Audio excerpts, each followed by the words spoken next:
Anxiety এবং অপুষ্টির শিকার হয়ে নির্মমভাবে মৃত্যুবরণ করেছে, এরকম হাজার হাজার শিশু গাজায় অবস্থান করে তারা মাটির সাথে মিশে গেছে। এটি একটা করুণ ট্র্যাজেডি, একটা করুণ ট্র্যাজেডি।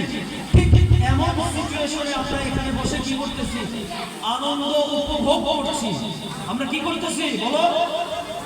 আনন্দ উপভোগ করছি। আমরা কি গাজার সেই শিশুদেরকে স্মরণ করবো না? তাদের কষ্ট, তাদের দুর্দশা, তাদের দুর্ভোগে আমরা কি বিমূর্ত হব না, বিমূর্ষ হব না? আমরা যদি তাদের কষ্টে বিমূর্ষ হতে চাই, আমরা যদি তাদের কষ্টটা নিজের ভেতরে ধারণ করতে চাই, তাহলে আমাদেরকে এই মুহূর্তে কি থাকতে হবে? চুপ থাকতে হবে। আমরা যদি এই মুহূর্তে চুপ না থেকে তাদের জন্য দোয়া না করে কথা বলি, তাহলে এটা তাদের সাথে কি হবে? অমানবিক আচরণ হবে। আমরা কি অমানবিক আচরণ করব? আমার প্রাণ উৎসর্গ হোক সেই গাজার শিশুর জন্য, যে শিশু খাবার না পেয়ে ক্ষুধার যন্ত্রণায় কাতর হয়ে মৃত্যুর কোলে ঢলে পড়েছে। আমার প্রাণ উৎসর্গ হোক সেই নিরাপদ নগরীর জঙ্গলায় বৃক্ষের জন্য।